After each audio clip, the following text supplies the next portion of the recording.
बिस्मिल्लाहिर्रहमानिर्रहीम, अस्सलाम वालेकुम। कैसे हैं आप लोग? उम्मीद करती हूँ बहुत अच्छे होंगे। तो आज बना रही हूँ बहुत ही मज़ेदार सी रेसिपी, और ये अरब की मशहूर रेसिपी है। जो अरबी लोग होते हैं ना, वहाँ की रेसिपी है, और वो लोग बैगन जो है ना बहुत शौक से खाते हैं। तो यहाँ पर मैं मज़ेदार से क्रिस्पी बैगन बनाना आपको सिखाऊंगी, और जो लोग बैगन खाते हैं ना शौक से, उनके लिए तो बहुत ही मज़े के। और ये स्पेशल मुझे तो बहुत ही पसंद है ना बैगन। तो मैं बैगन की ना नई नई रेसिपियाँ बनाती रहती हूँ, बहुत पसंद आती है मुझे। बैगन हो गई, सब्जियाँ हो गई। तो यहाँ पर देखें, हमने ज़बरदस्त से ये 2 बैगन ले लिए हैं, और ये मर्ज़ी है आपकी, आप 1 बैगन के बनाए, 2 बैगन के बनाए, जो आपका दिल चाहे। तो मैंने यहाँ पर बस ये 2 बैगन ले लिए थे। ये एक दिन पहले मैंने मंगवा के रखे थे फ्रिज में, लेकिन वो एक बेचारा थोड़ा मुरझाए मुरझाए सा हो गया। तो मैंने कहा चले चले बस एक ही का बना लेंगे ना। तो यहाँ पर हमने ना गोल गोल ना इसको बारीक बारीक ना काट लेना है, पतले पतले ना बैगन को। इस तरह से देखिए, ये मैं किस तरह से काट रही हूँ ना। हमने इस तरह से बैगन को काट लेना है, और काटने के बाद ना सारे बैगन हमारे कट चुके हैं। और कटने के बाद हमने क्या करना है, एक बाउल में डाल देना है, और उस पर पानी डाल देंगे हम, ताकि बैगन ना काले नहीं हो जाए। क्योंकि बैगनों के अंदर ना बहुत ज़्यादा आयरन होता है, ये जहन में याद रखिएगा। और ये ना गरीबों को गोश्त भी कहते हैं इसको। कहते हैं कि ये गरीबों को गोश्त होता है, और यानी कि इससे खाने से ना आपकी गोश्त की जो ताकत होती है ना, वो आती है आपके अंदर। जैसे जिनको गोश्त ज़्यादा खा नहीं पाते ना, तो वो ये बैगन खा लें तो उनको गोश्त की ना बहुत ही ज़्यादा गोश्त के फ़ायदे मिलेंगे। तो ये गरीबों को गोश्त कहा जाता है। यहाँ पर मैंने नमक भी डाल दिया है, और पानी में डीप कर दिए अपने बैगनों को ना, ठीक है ना। यहाँ पर गोल गोल काट लिए थे मैंने, ताकि ये ना काले भी नहीं पड़े, और ये इसमें थोड़ा सा जायका आ जाए। अब यहाँ पर हमने क्या करना है, बैंगनों को निकाल लेना है। जितने हमने यूज़ करना है, तो मैंने इसके जो बड़े बड़े साइज़ के थे ना गोल गोल, वो हम ना निकाल लेंगे एक बोल में अलग, ठीक है ना। थोड़ा सा खुशक भी कर लेना है इनको, जैसे छन्नी में डाल के आप खुशक भी कर लें। तो यहाँ पर जो जो हमें डालने चाहिए ना गोल गोल एक जैसे साइज़ के, वो मैंने निकालनी है इसमें एक बाउल के अंदर। अब हम इसको मैरिनेट करेंगे ना। आगे का प्रोसीजर ये है कि हम इसे मैरिनेट करेंगे। मैरिनेट करना है, हमने इस पर डाला 1 चम्मच भर के ना चिल्ली सॉस डाला है हमने, ठीक है ना। अब डालेंगे हम सोया सॉस भी 1 चम्मच भर के डालेंगे, यानी कि 1 टेबल स्पून। यहाँ सिरका डाला है, ये भी 1 चम्मच ही डालना है हमने। सोया सॉस, चिली सॉस और सिरका, और नमक वाले पानी में हमने इसको ऑलरेडी भिगो के रखा हुआ था। अब यहाँ पर मैंने इसमें डाला है लहसुन पाउडर। लहसुन पाउडर से ना बड़ी अच्छी खुशबू आ जाएगी, क्योंकि हमें ज़्यादा ना ये अच्छा लहसुन पाउडर से ना बहुत अच्छी खुशबू आती है। और यहाँ पर मैंने इसमें डाली है थोड़ी सी अजवाइन। अजवाइन तकरीबन ये कहने कि 2 से 3 चुटकी अजवाइन डाली है हमने इसमें ना। और कुटी हुई मिर्च डालेंगे, यहाँ पर कुटी हुई मिर्च भी डालनी है हमने, ½ टी स्पून।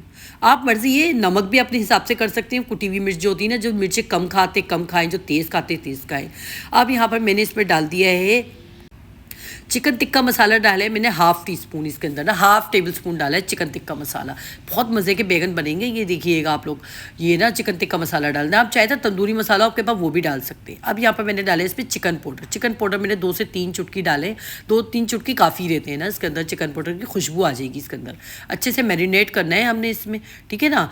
ये चिकन पाउडर डाला था ना मैंने तो, और अब मैं थोड़ा सा नमक भी डाला है मैंने। थोड़ा सा नमक कम लग रहा था मुझे, तो नमक मैंने थोड़ा सा और डाल दिया, यानी कि 2 से 3 चुटकी नमक बढ़ा लें अब बस। अब हमने क्या करना है, एक ट्रे में लेना है हमने मैदा, एक ट्रे में लेना है ब्रेड क्रम्स, ठीक है ना, इस तरह से। और एक प्याली में हमने ना एक अंडा हमने सिर्फ फेंट लिया है, ठीक है ना। अब हमने क्या करना है, बैगनों को ना अच्छे से मैरिनेट कर लीजिएगा, अच्छे से कर लीजिएगा, ताकि सारे बैगनों पे ना अच्छे से मसाला लग जाए। मैंने तो बाद में ना अच्छे से मिक्स कर लिया था इसको। अब यहाँ पर हमने क्या करना है, मैदे में ना इसको देखें इस तरह से ना कोट कर देना है। ये देखें, खूब अच्छे से मैदा लपेट लिएगा बैगनों पे, ये देखें इस तरह से करके। अब हमने क्या करना है, अंडे में डीप कर लेना है इसको, इस तरह से करके। ये देखें अंडे में डीप हो गया। अब हम इसमें लगा देंगे अच्छे से ब्रेड क्रम्स। ये देखें, अगर आपको डबल कोटिंग करनी है ना, तो इसी प्रोसीजर को दोबारा दोहरा लीजिएगा, ठीक है ना। दोबारा से अगेन कर लीजिएगा इसी तरीके से, मैदे में अंडे में इस तरह से करके। यहाँ देखें, अच्छा देखिए कितने खूबसूरत लग रहे हैं ना ये बैगन, वैसे ही इतने अच्छे लग रहे हैं ना। मतलब जो बैगन कोई शौकीन होंगे ना, उनका तो दिल ही खुश हो जाएगा। तो यहाँ पर देखें ज़बरदस्त से ये हमने इस तरह से कुटिंग कर लिए सारे। ये देखें बैगन हमारे हो गए तैयार, रेडी हो गए। अब ये जाएंगे ऑयल में इनको डीप यानी कि नहीं करवाएंगे हम, डीप करेंगे इसको, ऑयल में फ्राई करेंगे हमने इस तरह से। आप चाहें तो थोड़ा जैसे आप लोग कबाब तलते हैं ना, शैलो फ्राई करते हैं, वैसे भी फ्राई कर सकते हैं आप। तो मेरे पास तो ऑयल था इसमें ना, तो मैंने इसमें ही फ्राई कर लिया, कढ़ाई में ऑयल था। तो यहाँ देखें हम लोग इस तरह से फ्राई कर लेंगे इसको, लाइट गोल्डन फ्राई करना है हमने इसे, और गर्म ऑयल में करना है फ्राई। ये भी नहीं कि ठंडे ऑयल में नहीं कीजिएगा, यहाँ देखें ज़बरदस्त से हमारे हो चुके हैं बैगन फ्राई। ये देखें कितना प्यारा गोल्डन कलर है, खाने में भी बहुत मज़ेदार थे क्योंकि देखें ना इतने अच्छे अच्छे सॉस लगाए हैं हमने। चिकन पाउडर लगाया है, काली मिर्च लगाई है, वाइट मिर्च लगाई है, गार्लिक पाउडर लगाया है, कुटी हुई मिर्च लगाई है। ज़बरदस्त से हमारे क्रिस्पी क्रिस्पी से ना बैगन फ्राई हो चुके हैं। मज़ेदार सी रेसिपी है, आप लोग ज़रूर ट्राई कीजिएगा और कमेंट्स बॉक्स में बताइएगा कि बैगन की ये रेसिपी कैसी लगी आप लोगों को। तो मिलते हैं नेक्स्ट वीडियो में अच्छी सी रेसिपी के साथ। जाते जाते प्लीज़ प्लीज़ प्लीज़ वीडियो को ज़्यादा से ज़्यादा शेयर करें, लाइक करें, कमेंट्स करें। न्यू है देखने वाले वो लाजमी सब्सक्राइब करें। तो मिलते हैं नेक्स्ट वीडियो में अच्छी सी रेसिपी के साथ। अल्लाह हाफिज़।